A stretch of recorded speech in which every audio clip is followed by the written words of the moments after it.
Bueno, hay funcionarios que han tenido que renunciar al ver tantas arbitrariedades, abusos del régimen durante estos 7 meses. Uno de ellos es Yader Morazán. Él se desempeñó durante 8 años y 3 meses, del mayo de 2010 a agosto del 2018, hasta que renunció, ¿verdad? Tuvo una renuncia forzada. Él se desempeñó en el cargo de secretario judicial del despacho del Juzgado Segundo de Violencia de Matagalpa. Yader Morazán es hermano de Yasser Morazán, que ha tenido pues él es un autoconvocado bastante activo, bloguero, youtuber, bien influyente. Yader Morazán es hijo también de Alfonso Morazán, preso político, víctima por el mismo sistema de justicia para el cual pues él mismo pues perteneció durante 8 años. Gracias, Yader, por estar con nosotros. Él se encuentra exiliado en Estados Unidos, se tuvo que ir, Yader. Muchas Y gracias a bueno, vos, nos Lucía quiere Pineda, por compartir invitarme. pues ese testimonio con respecto a cómo vivieron pues el Poder Judicial en esos primeros meses cuando se dan pues el estallido de las protestas producto de la intensa represión que se dio acá en Nicaragua. Te escucho, Yader. Muchas gracias, Lucía, por invitarme a tu programa. La verdad es importante dar a conocer al mundo que los trabajadores del Estado realmente están secuestrados. No es la imagen que se ha vendido por parte de las autoridades de gobierno. Al contrario, las personas participan en todo este tipo de actividades, hemos visto en la televisión, pero es porque están obligados, muchos por temor. Esto funciona como cuando perteneces a la mafia. Salirse de ella es un poco complicado. Después de abril, las personas han adoptado diferentes posturas con respecto a la política interna de las instituciones del Estado. ¿Cómo se dan esos primeros meses? Te preguntaba pues de la represión, ¿verdad? ¿Cuál fue la reacción en esos primeros meses del Poder Judicial? Porque ya después vimos cuál ha sido pues cuáles fueron las instrucciones que recibió el Poder Judicial en esos momentos. Bueno, las autoridades sindicales y políticas, perdón, inicialmente adoptaron una posición de desesperación y pérdida del control. Luego, al ver la poca convocatoria y silencio institucional por parte del personal, bajaron el perfil a espera de nuevas orientaciones. Y por último, después de reacomodarse y reestructurarse, ellos tomaron la decisión de hacer despidos masivos y contratar a personas vinculadas a grupos paramilitares y a policías.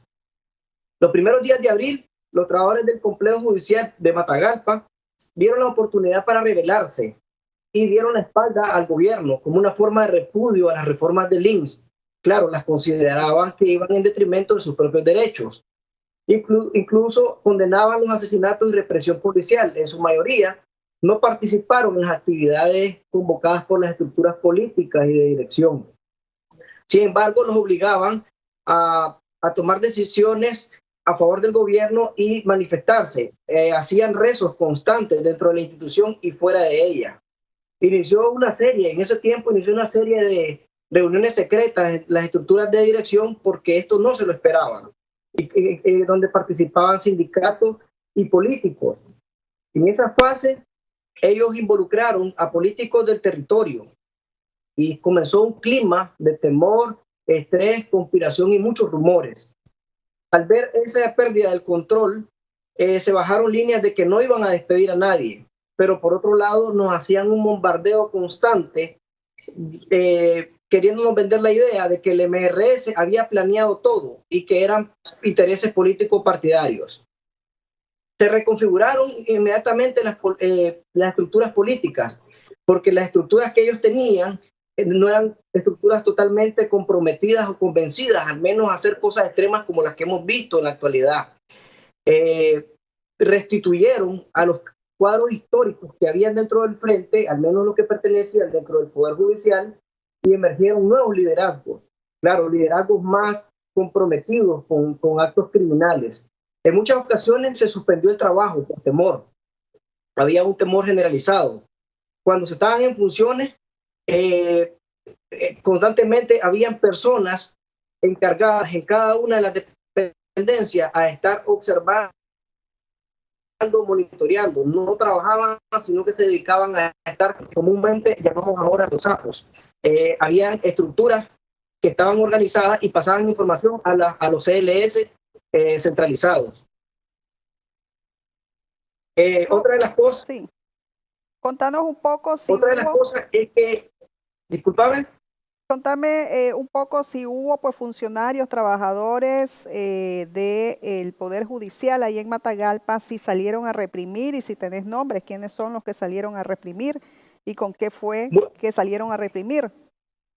Bueno, hubieron reclutamientos internos que participaban para ir a los barrios y pagaban 200 córdobas a las personas que mantenían en vagancia habitual y les daban 200 córdobas para que estos fueran a participar, a reprimir a la población. Sin embargo, un caso muy emblemático, que es el caso del juez Otoniel Arauz, que el día 22 de abril, es un juez suplente del municipio de San Ramón, que el día 22 de abril salió a disparar con contra un grupo de manifestantes que se encontraban a plena luz del día, en un momento donde ni siquiera había grupos paramilitares en Nicaragua. Este disparó con una ametralladora en contra de una población, por su desgracia, o a favor de la gente. La ametralladora no le funcionó, la población tomó el control de su arma y lo golpearon. Al día de hoy, este paramilitar ha sido premiado y lo recién nombraron juez propietario del lugar donde antes era suplente.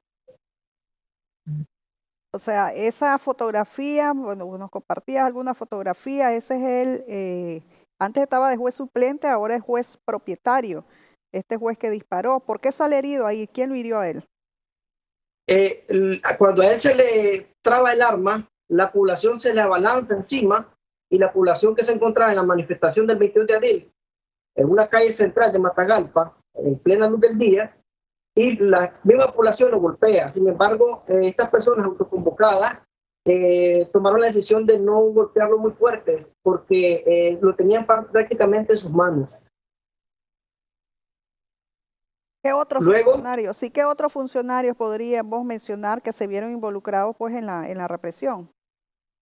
Bueno, internamente se decía que estaban de vacaciones algunos funcionarios, pero estos funcionarios estaban movilizados. Lo que hacían era movilizarlos a otros departamentos donde estos no eran conocidos. La particularidad de Matagalpa es que es una ciudad pequeña donde todos nos conocemos. Por eso ellos los movían a otros departamentos donde no eran conocidos. ¿Vos renunciar hasta el mes de agosto, Yader? Bueno, la verdad, yo temía por mi vida. Primeramente comenzaron a presionarme. Presionaron a mi jefe para que él buscara cómo hacer un trámite disciplinario en mi contra, al no tener elementos para hacerlo. Y al ver cómo a él lo estaban presionando, yo tomé la decisión de pedir mi traslado. Pero mi traslado me lo hicieron precisamente donde este juez que días antes había disparado en las marchas del 22 de abril. Eso ponía en evidente amenaza mi vida y yo hice una apelación de esa decisión, primero porque no estaba apegada al marco de la ley. No había un procedimiento disciplinario que avalara ese traslado. Y segundo, emanaba de una autoridad que no tenía la potestad para hacerlo. Yo hice una apelación y le dije taxativamente de que yo no iba a aceptar un traslado donde un juez que días anteriores había salido reprimiendo marchas, que era un criminal y que yo temía por mi vida. Yader, ¿qué te dicen ahora algunos trabajadores? ¿Cuál es la situación actualmente que se están viviendo en el Poder Judicial? ¿Qué te comparten? Porque ya vos estás pues exiliado en Estados Unidos. La verdad, me escriben constantemente. Muchos me han escrito hasta llorando, desesperados. Muchos han dejado de hasta participar en sus actividades religiosas porque es una prohibición ahora pertenecer a la Iglesia Católica, por ejemplo. Y ellos me dicen de que no encuentran la hora de que este gobierno se vaya, porque son obligados, ahora los han obligado de manera constante para rellenar marchas en otros municipios del departamento y constantemente los están llevando a actividades y ya no aguantan esa situación. ¿Testimonio lo has compartido allá en Estados Unidos? ¿Ante cuáles instancias?